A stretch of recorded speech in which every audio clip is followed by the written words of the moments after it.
अपन पूजा प्रतिज्ञा पाठ पढ़ रहे थे। इसमें आखिरी के दो काव्य चौथे काव्य से प्रारंभ करते हैं। द्रव्यस्य शुद्धिमधिगम्य यथानुरूपम्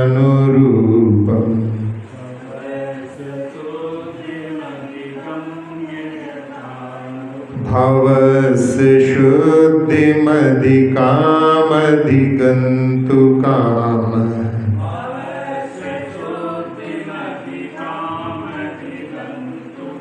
आलम्बनानि विविधान्यवलम्य वल्गन्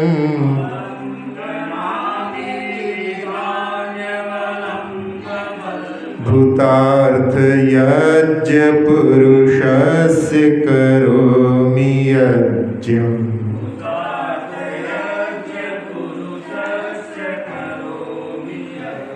पढ़िए।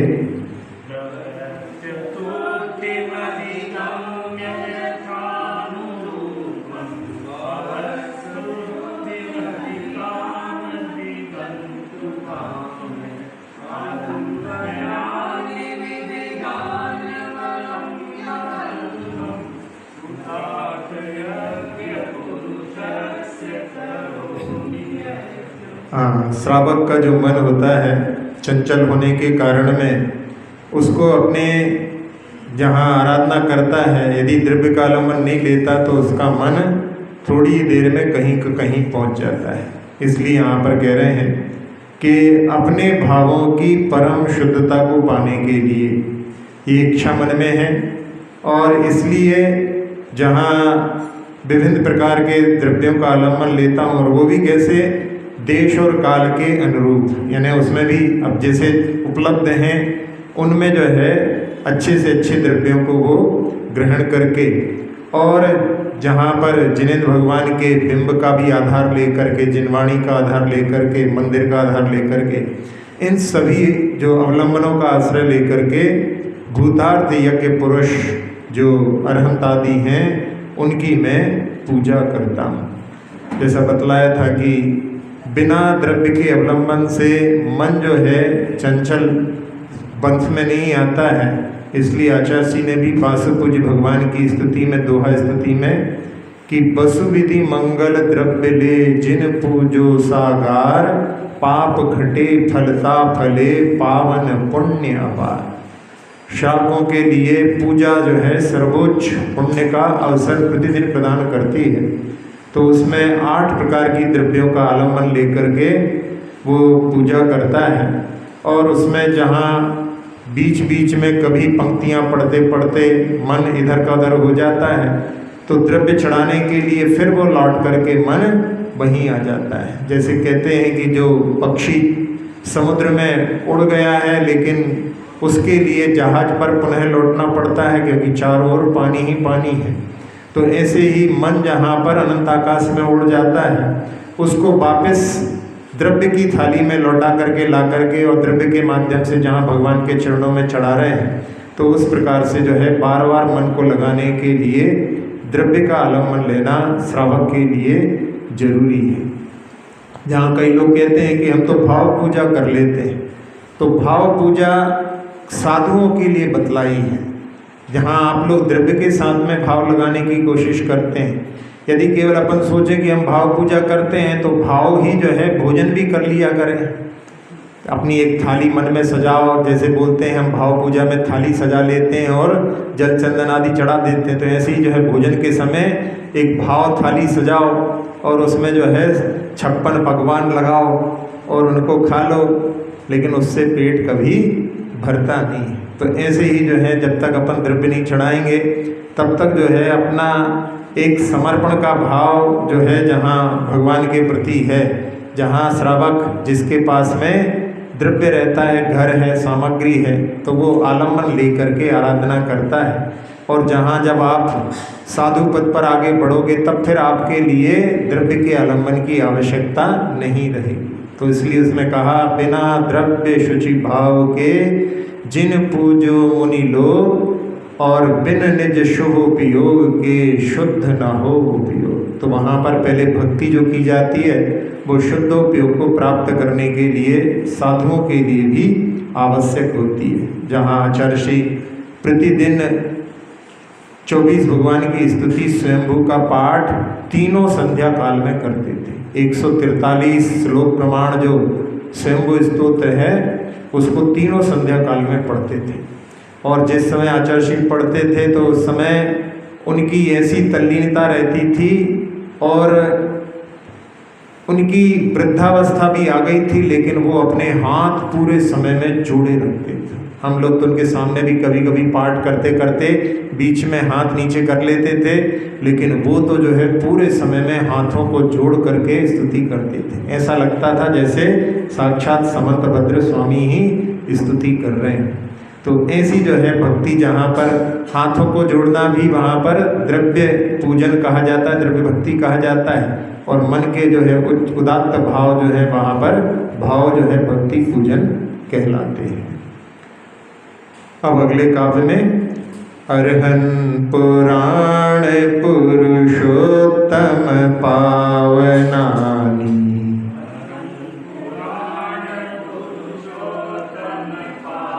वस्तून्यनूनमखिलान्यमेक एव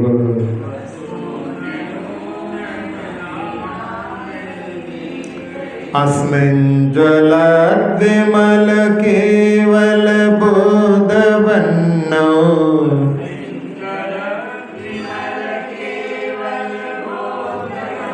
पुण्यं समग्रमहमेक मनाजुहोमि।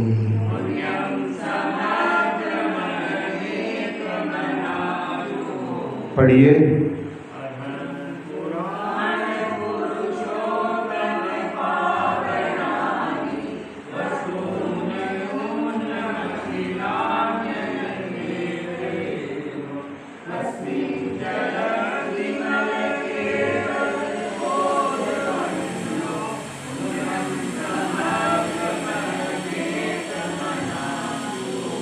हाँ, इस काव्य में कह रहे हैं कि भगवान अरहत जो कि 5 कल्याणकों से पूजित हैं और जो पुराण पुरुषोत्तम है, यानी 63 सलाका पुरुषों में श्रेष्ठ हैं, ऐसे भगवान से कह रहे हैं कि भगवान, मैं जहाँ आपका इन द्रव्यों का आलम्बन लेकर के पूजन कर रहा हूँ, तो उसमें जो पुण्य का अर्जन हो रहा है, मैं उसको आपके केवल ज्ञान रूपी निर्मल अग्नि में यहाँ पर एकाग्रचित होकर के हवन करता हूँ, यानी उसमें होम रहा हूँ। तो यहाँ रूपक है जहाँ सशक्त पुण्य को देने वाली भगवान की पूजन है, और उस पुण्य के अर्जन में फिर उस पुण्य का जो है दुरुपयोग ना हो, लौकिक आकांक्षाएं भोगों की इच्छा ना हो, इसकी जो है निषेध करने के लिए, जिसको कि निदान कहा जाता है, यहाँ पर कह रहे हैं कि मैं वो सारा पुण्य आपकी केवल ज्ञान रूपी अग्नि में होम रहा हूँ। तो जहाँ भक्ति के माध्यम से जब भक्त भगवान से जुड़ता है, तो जहाँ उसके मन में कई जो है अपनी आवश्यकताओं के भी भाव भगवान से मांगने के हो सकते हैं, तो उसका जो है निषेध किया है, क्योंकि जिन चीज़ों को भगवान ने छोड़ दिया है वही चीज़ें भगवान से मांगो, तो ये जो है समीचीन मार्ग नहीं है। भगवान के पास आकर के तो हमारे लिए मुक्ति का मार्ग, कर्मों का क्षय हो, हमारे लिए जहाँ पर वंदे तद्गुण लब्धे, आपके गुणों की प्राप्ति हो, इस प्रकार से आराधना समीचीन कहलाती है। तो जहाँ बार बार जो है मन में इस प्रकार की जहाँ आकांक्षाएं उत्पन्न होती हैं, जो कि लौकिक आकांक्षाएं कहलाती हैं, उनका निषेध करने के लिए, अपने लिए जागृत करने के लिए यहाँ पर कह रहे हैं कि मैं ऐसा कुछ पुण्य की अपेक्षा नहीं करता जिसके माध्यम से संसार की वृद्धि हो। एक राजा की बहुत सारी रानियां थीं, और सारी जो है रानियां राजा की आज्ञा में चलती थीं। एक बार ऐसा हुआ कि जो रानी राजा को बहुत प्रिय थी, और जब एक के प्रति यदि अपनी राग की भावना ज़्यादा रहती है तो अन्य के प्रति जो है द्वेष का भाव भी झलकता है। और अन्य के मन में ईर्ष्या भी जागृत हो जाती है। तो एक बार ऐसा हुआ कि छोटी रानी राजा थे नहीं और उन्होंने अपने पिता के पास वो चली गई, वापस भी आ गई, लेकिन राजा के पास शिकायत पहुंच गई कि आपकी आज्ञा के बिना जो है अपने पीहर होकर के आई हैं। और राजा को कई बार जो है इस प्रकार की शिकायतें सुनते सुनते जो है वो क्रोधित हो गए और उन्होंने उस समय में कह दिया कि तुम जो है यहाँ से चली जाओ। और चूंकि राजा को बड़ी प्रिय थी तो कहा कि तुम्हारी एक कोई प्रिय चीज़ तुम अपने साथ में ले जा सकती हो। और अगले दिन जब सुबह राजा उठे तो देखा सामने ही रानी है और उन्होंने क्रोधित होकर के कहा कि तुमसे कहा था कि तुम यहाँ से चली जाओ और फिर भी तुम अभी यहीं पर हो। तो रानी कहती है कि आपकी मैंने आज्ञा का पूरा अक्षरशः पालन किया है और आपने कहा था कि अपनी एक प्रिय चीज़ साथ में लेकर के जाना, तो मैं आपको ही साथ में लेकर के यहाँ आई हूँ। और आप अपने राजमहल में नहीं हैं, अभी आप अपनी ससुराल में हैं। तो राजा सबूर देखता है और उसको जब वहाँ पर समझ में आता है कि मैंने जो कहा था कि अपनी प्रिय चीज़ साथ में ले जा सकते हो, तो ये मुझे ही अपने साथ में ले गई है, तो इसने पूरी तरह से पालन किया है। और इसका जो है समर्पण। और फिर बाद में रानी कहती है कि उस समय में मेरे पिता का स्वास्थ्य ठीक नहीं था और मेरे पास खबर आई थी और आप निकट नहीं थे, मैं आपसे पूछ नहीं सकती थी, इसलिए मुझे वहाँ पर जाना पड़ा था। बाकी आपकी जो है अवज्ञा करने का मेरा कोई मन में कभी भाव नहीं होता है। तो उस समय में जो है राजा वहाँ पर बड़े प्रसन्न होते हैं और उसके लिए जो जहाँ पर दंड दिया था वो वहाँ पर उसको भूल करके साथ में अपने ही राजमहल में लौट आते हैं। तो यहाँ पर एक रूपक के रूप में कि जहाँ जो एक के प्रति समर्पित है यानी भगवान के प्रति समर्पित है, उसको सब चीज़ें अपने आप ही उपलब्ध हो जाती हैं। तो इस प्रकार से जहाँ अपन भगवान को जहाँ सर्वोच्च मानते हैं, उन्हीं की कामना करते हैं, तो बीच के पथ के जो जितनी भी चीज़ें हैं वो सब अपने आप ही उपलब्ध हो जाती हैं। इसलिए अपने लिए निदान से बच कर के जो है भगवान की आराधना करने का प्रयास करना चाहिए। अब इसके बाद में स्वस्ति मंगल पाठ अपन प्रारंभ करें। इसके पहले जो इसमें विधि यज्ञ प्रतिज्ञानाय जिन प्रतिमाग्रे पुष्पांजलि क्षिपामि, तो इसमें जो है जहाँ भगवान के सामने प्रतिमा के सामने अपन पुष्पांजलि का क्षेपण करते हैं, तो इसके बाद में अब जो है स्वस्ति मंगल पाठ प्रारंभ करते हैं।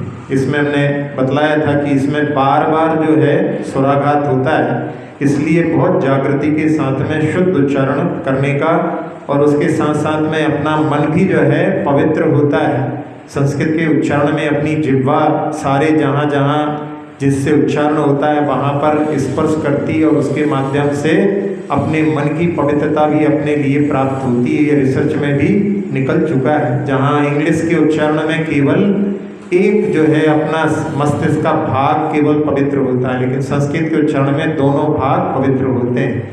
इसलिए शुद्ध उच्चारण को संस्कृत को अपने लिए जो है बड़े कटिबद्ध होकर के करने का प्रयास करना चाहिए।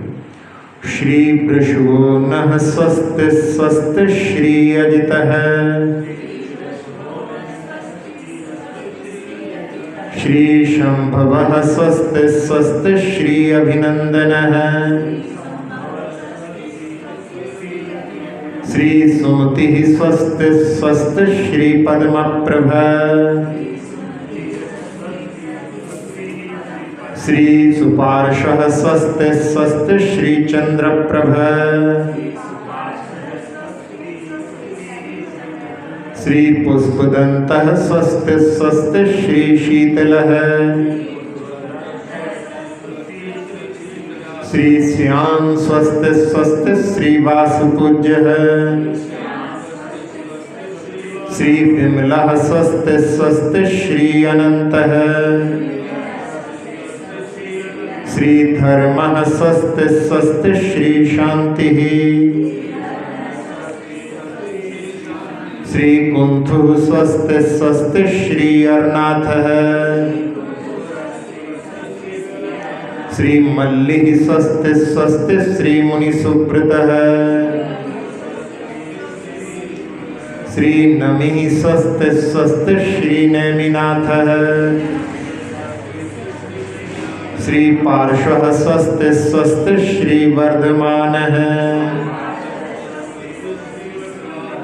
हाँ, कुछ कुछ उच्चारण में देखने में आया कि पद्म प्रभा बोलते हैं, पद्म प्रभ नहीं, पद्म प्रभा, बीच में भी पद्म और प्रभ के बीच में भी स्वराघात होता है, और चंद्र प्रभ इसमें भी जो है बीच में स्वराघात होता है। एक जो है भगवान का नाम अरनाथ है, यहाँ पर अरनाथ लिखा हुआ है, लेकिन अपन लोग अरहनाथ अरहनाथ बोलते हैं, तो यहाँ पर भी जो है सामने लिखा हुआ होने के बाद में भी अपन लोग अरहनाथ बोलते हैं, लेकिन जो सामने लिखा है अपने लिए वही पढ़ने का प्रयास करना चाहिए।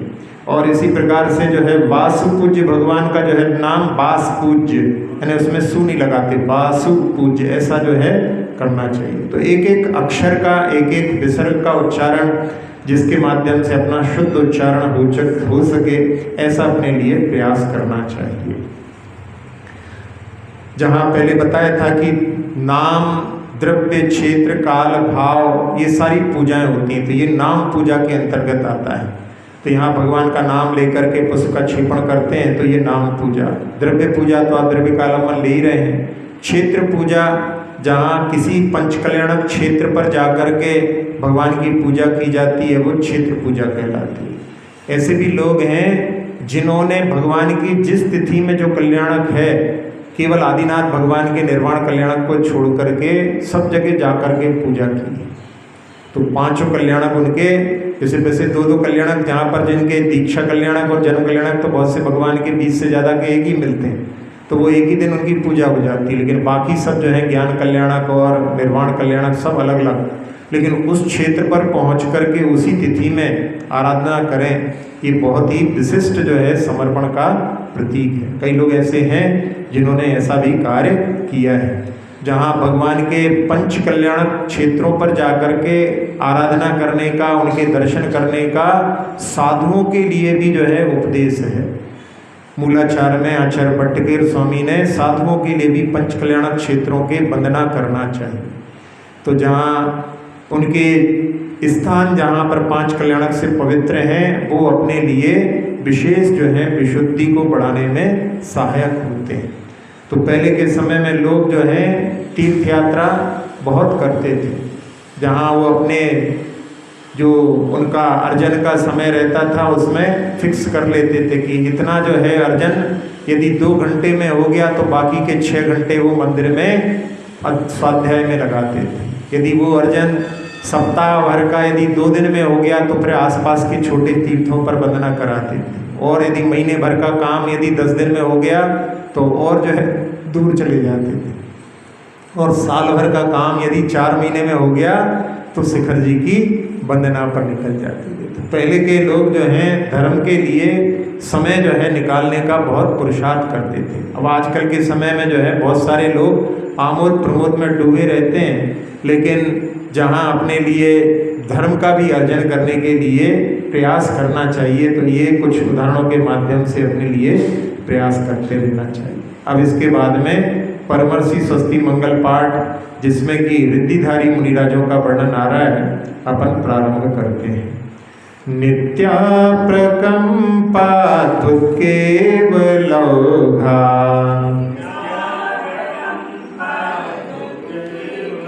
स्फुरन् मनः परय शुद्ध बोधा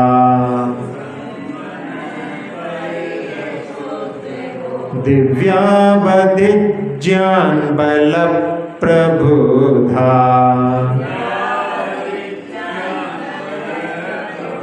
स्वस्ति क्रियासु परमर्षयो नः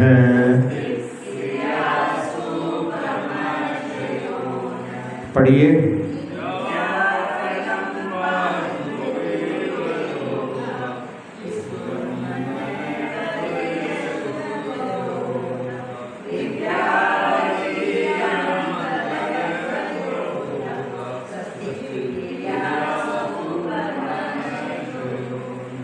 इसमें जो है नित्य, यानी जो एक बार उत्पन्न होता है तो कभी भी विनाश को प्राप्त नहीं होता, वो सादी अनंत काल तक केवल ज्ञान रहता है।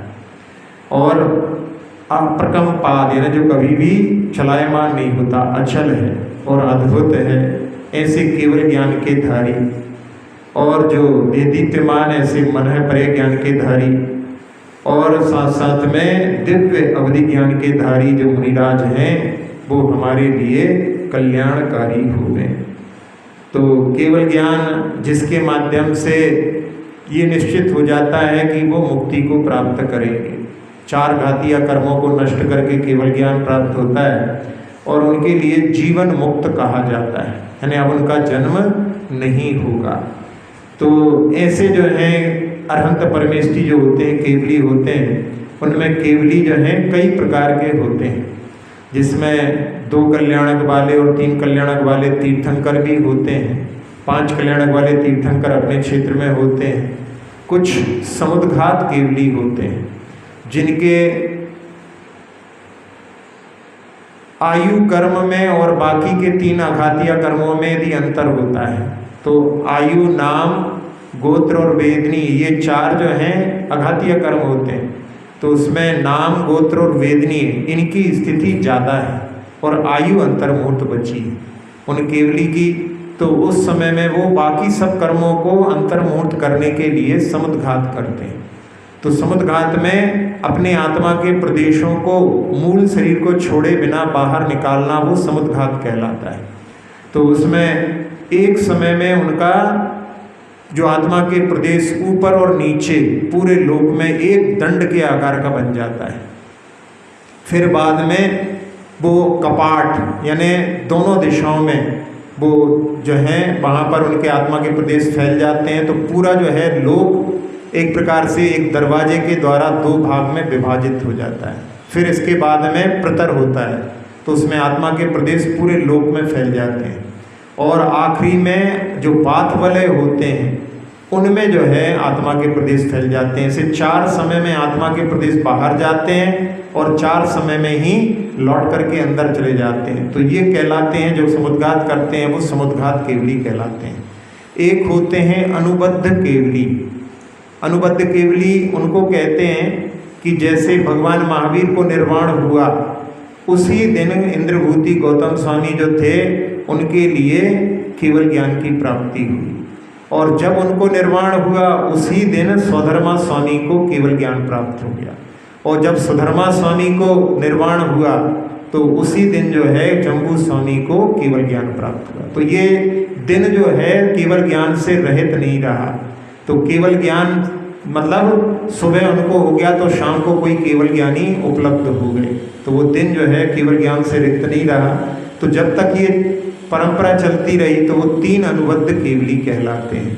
फिर एक होते हैं अंतकृत केवली। अंतकृत केवली वो होते हैं जिनके ऊपर घोर उपसर्ग होता है और उसी समय में वो केवल ज्ञान भी प्राप्त करते हैं और अंतर मुहूर्त में ही मुक्ति को प्राप्त कर लेते हैं। इनकी वाणी नहीं खिलती। और इसके बाद में एक केवली होते हैं मूक केवली, इनकी भी वाणी नहीं खिलती। तो आचार्य जी कहते हैं कि ऐसा हो सकता है कि जिनकी पहले ऐसा संकल्प हो कि हम जो है मौन रहेंगे, और वो यदि केवल ज्ञान प्राप्त करते हैं तो उनकी वाणी नहीं खिलती हो, ऐसा संभव है। और एक केवली जो होते हैं जो कि सामान्य केवली कहलाते हैं, तो उनका समोषण नहीं लगता, उनकी गंधकुटी होती है, तो उसमें गणधर आदि की आवश्यकता नहीं होती। तो ऐसे कई प्रकार के केवली होते हैं। एक उपसर्ग केवली होते हैं, जिसमें 3 तीर्थंकर भी उपसर्ग जिनके ऊपर हुए हैं वो उपसर्ग केवली कहलाते हैं। तो उपसर्ग के माध्यम से जिनको केवल ज्ञान होता है वो उपसर्ग केवली कहलाते हैं। तो ऐसे कई प्रकार के जो केवल ज्ञान से युक्त मुनिराज हैं वो हमारे लिए कल्याणकारी हो गए। इसके बाद में मनःपरय ज्ञान, जहाँ दूसरे के मन की बात को जान लेते हैं, वो मनःपरय ज्ञान कहलाता है। तो इसमें 2 प्रकार के भेद रिद्धियों के रूप से बताए जाते हैं, जहाँ पर एक ऋजुमति कहलाता है, एक विपुलमति कहलाता है। तो जो सरल मन की बात को जान लेते हैं वो ऋजुमति कहलाता है, और जो कुटिल मन की बात को भी जान ले वो विपुलमति। तो उसमें विपुलमति जो है सरल मन की भी और कुटिल मन की दोनों बातों को जानता है, लेकिन ऋजुमति जो है कुटिल मन की बात को नहीं जानता। कई बार ऐसा जो है लोग कि विपुलमति है तो केवल वो कुटिल मन की ही बात को जानता है, ऐसा नहीं। सरल मन की बात को जानना तो बहुत सरल है। जैसे न्यूटन ने एक बार अपने श्वान के लिए एक हाउस बनाया, तो उसमें उसने एक दरवाज़ा बड़ा रखा और एक दरवाज़ा छोटा रखा। तो उसमें कि बड़ा दरवाज़ा बड़ों के लिए, छोटा दरवाज़ा छोटों के लिए, जबकि छोटे भी बड़े दरवाजे से निकल सकते हैं, लेकिन उस समय उन्होंने लिखा नहीं छोटों के लिए छोटा दरवाज़ा बनवाते हैं।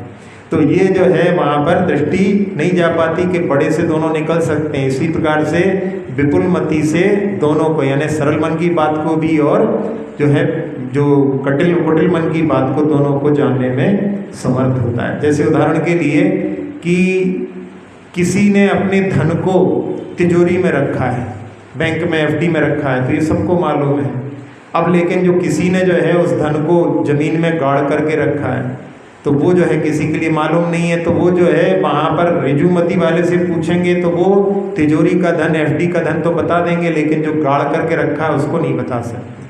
लेकिन जो विपुलमति हैं वो उनके उस धन को भी कि तुमने कहाँ उसको छिपाया है, उसको भी जो है जानने में समर्थ होते हैं।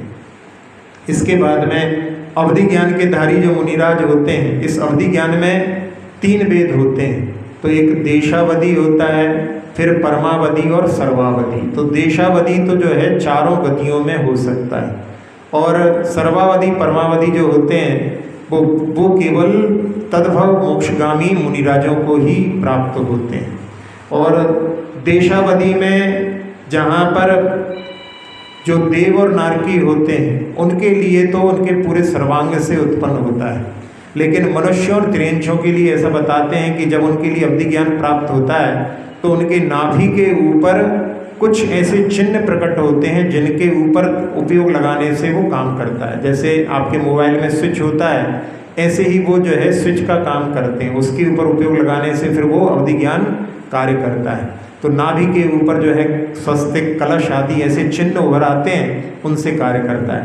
और जो सम्यक दृष्टि हैं उनके बाद में यदि वो मिथ्यात्व को प्राप्त हो जाते हैं तो फिर उनका जो चिन्ह परिवर्तित हो जाते हैं। फिर नाभि के नीचे अशुभ चिन्ह, छिपकली आदि ऐसे उत्पन्न होते हैं, उनसे फिर वो यदि बना रहता है तो उस समय में वो विभंग ज्ञान कहलाता है, वो कुअवधि ज्ञान कहलाता है।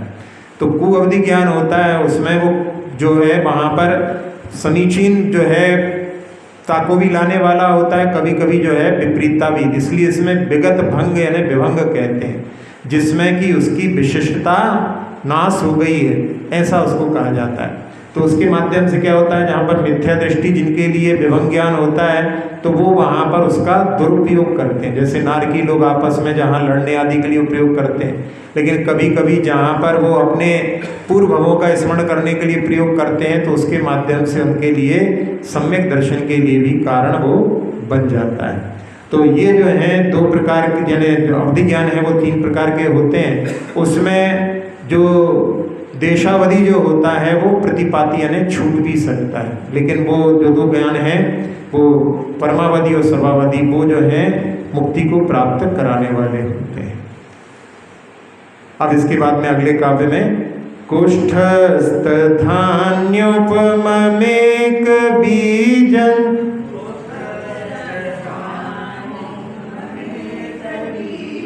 कुष्ठस्थ धान्योपमेक बीजन संभिन्न संश्रोत्री पदानुसारी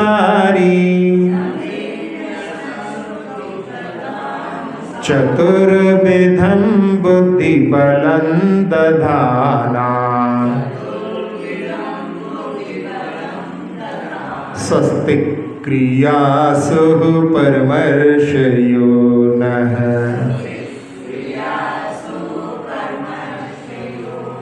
पढ़िए।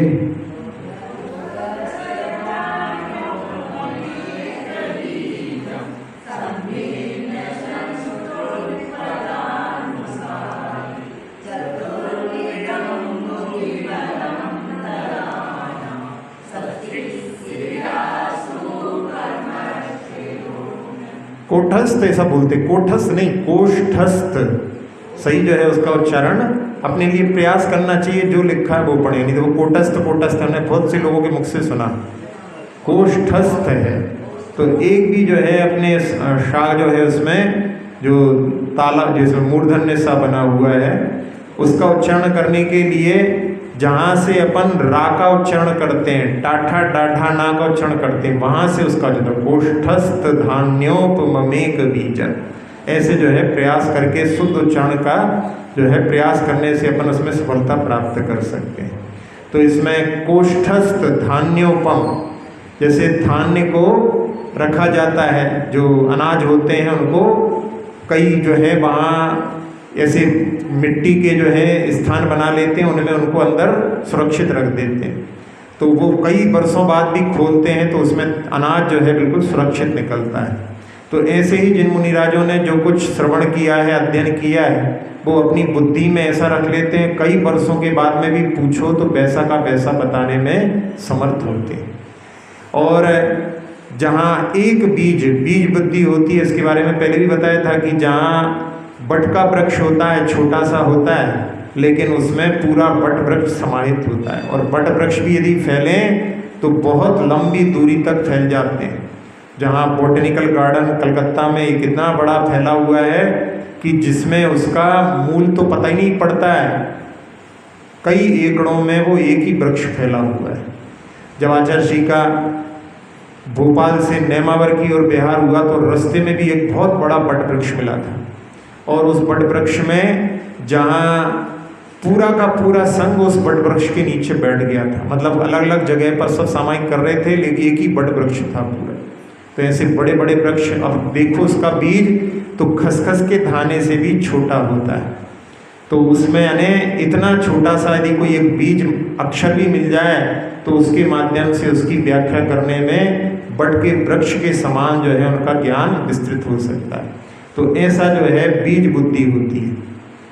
फिर संभिन्न संस्रोत्र, इसमें एक साथ में सबका जो है स्वर आ रहा हो, लेकिन सबने क्या क्या अलग अलग बोला है इसको समझने की सामर्थ्य जो होती है वो जो है संभिन्न संस्रोत्र कहलाती है। इसमें कहते हैं चक्रवर्ती का कटक, जिसमें बहुत सारे घोड़े हाथी और सब अपनी अपनी आवाज़ में चिल्ला रहे हो, फिर भी जो है सबको अलग अलग समझ लें, वो ये रिद्धि है।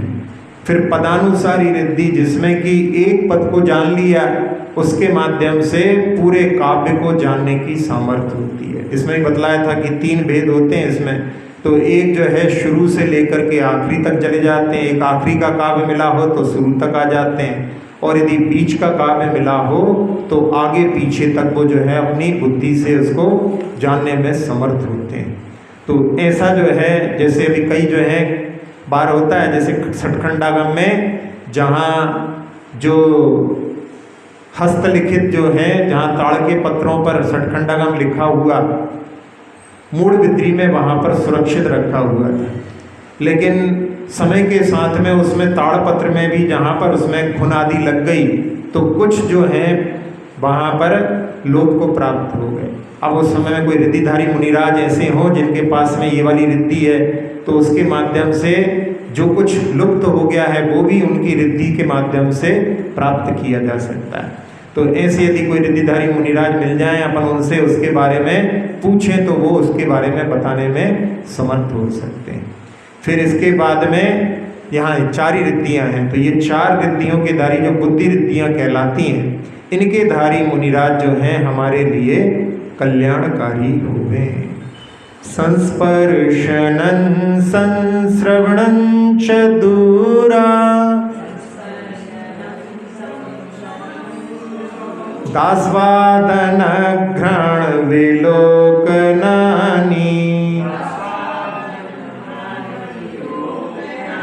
हाँ, यहाँ भी बीच में सुराघात होता है, ना है और आगे घ्रा आ रहा है, तो घ्रा का घा उसमें जुड़ जाएगा। दास्वादन घ्राण विलोकनानि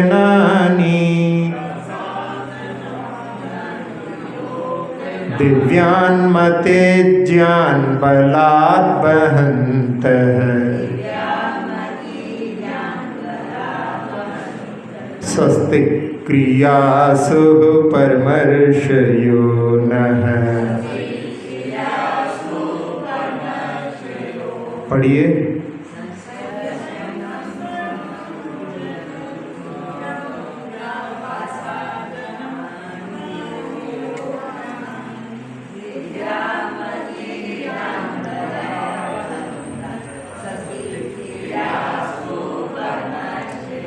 हाँ, अब मति ज्ञान जो दिव्य मति ज्ञान है उसके बल से पांचों इंद्रिय के विषय जो है अपन जिनको जानते हैं वो मति ज्ञान के मतलब विषय बनते हैं।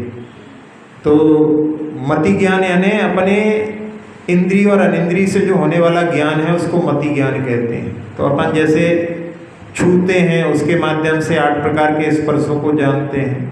जब अपन चखते हैं तो उसमें खट्टा, मीठा, कड़वा, कसायला, चरपरा ये सारे रस जो है अपन जान रहे हैं, तो ये मति ज्ञान है। घ्राण से अपन सुगंध और दुर्गंध को जो है समझते हैं, आँखों के माध्यम से रंग रूप आदि को देखते हैं और कान के माध्यम से जो शब्द सुनते हैं वो सब जो है मति ज्ञान का विषय कहलाता है। और इसके बाद में एक आता है शुद्ध ज्ञान। तो शुद्ध ज्ञान क्या होता है? मति ज्ञान से जानने के बाद में अर्थ से अर्थांतर यदि अपन विचार करते हैं तो वो शुद्ध ज्ञान कहलाता है। तो यहाँ पर जो है मति ज्ञान की बात चल रही है, तो उसमें मति ज्ञान जो पांचों इंद्रिय के विषय हैं उनकी अपनी सीमा है। अपन कितनी दूर के स्पर्श को समझ सकते हैं, कितने दूर के रस को भी अपन जान सकते हैं, कितनी दूर की गंध जो है अपने को आ सकती है। जैसे मच्छर होते हैं उनके लिए बताते हैं कि उनकी इतनी तीव्र जो है वहाँ पर नासिका रहती है कि 10-10 किलोमीटर दूर से भी इनको जो है वहाँ पर किसी चीज़ की गंध आ जाए तो वहाँ भी वो जो है पहुँच जाते हैं। तो ऐसी उनकी सामर्थ्य रहती है। फिर इसी प्रकार से जो है नेत्रों का विषय भी रहता है, तो कितनी दूर के विषयों को अपन अपने आँखों से देख सकते हैं। और कान से भी अपन कहाँ तक के जो है ध्वनि को सुन सकते हैं। कई बार ऐसा होता है जैसे चलते चलते बहुत दूर से कोई अपना जो पूर्व का सुना हुआ कोई भजन गाना आदि हो तो वो जो है हल्का हल्का सा ऐसा महसूस होता है कि कहीं बज रहा है, लेकिन पूरा जो है उसमें पकड़ में नहीं आता। जब उसी तरफ अपन दृष्टि में उसी तरफ पढ़ते हैं तब फिर वो क्लियर होता है कि अच्छा ये पहले थोड़ा थोड़ा कुछ जो है वहाँ पर एहसास हो रहा था लेकिन अब जो है प्रकट हो गया। तो ऐसी सामर्थ्य होती है सुनने के लिए। तो उसके माध्यम से जहाँ पर जो रिद्धिधारी मुनिराज होते हैं वहाँ पर तो उनकी 9 योजन 12 योजन ऐसी कुछ सीमाएं रहती हैं, और इस रिद्धि के माध्यम से जो है उससे भी कई गुना जो है वो दूर से इन पांचों इंद्रियों के विषयों को जानने में समर्थ होते हैं। जहाँ चक्रवर्ती अपने महल के ऊपर खड़े होकर के और वहाँ सूर्य बिंब को, सूर्य जो विमान है उसमें बिंब के दर्शन करने में मकर संक्रांति के दिन समर्थ होता है, तो उसकी जो है मनुष्यों में सबसे जो है उत्कृष्ट सामर्थ्य चक्रवर्ती की होती है। तो ऐसा जो है जहाँ रिद्धिधारी मुनिराज रहते हैं उनकी और जो है विशेष सामर्थ्य होती है, तो उनके माध्यम से वो विषयों को जानने में समर्थ होते हैं। तो ऐसे रिद्धिधारी मुनिराज हमारे लिए कल्याणकारी हुए। बस इतना ही रखते हैं। अक्षर पद मात्रा से दूषित वचन अगर ममहीन रहे,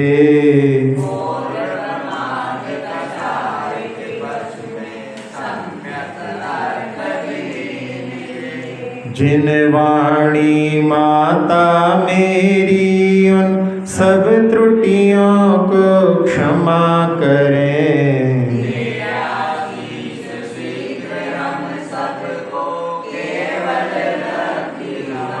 प्राप्त हमें हो बोधि समाधि परिणामों की शुद्धि हो।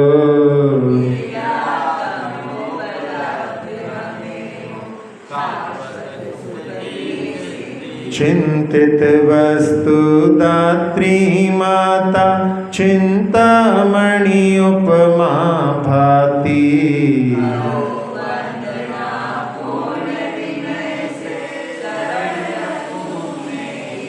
कर जिन वाणी स्तुति तन की ममता टा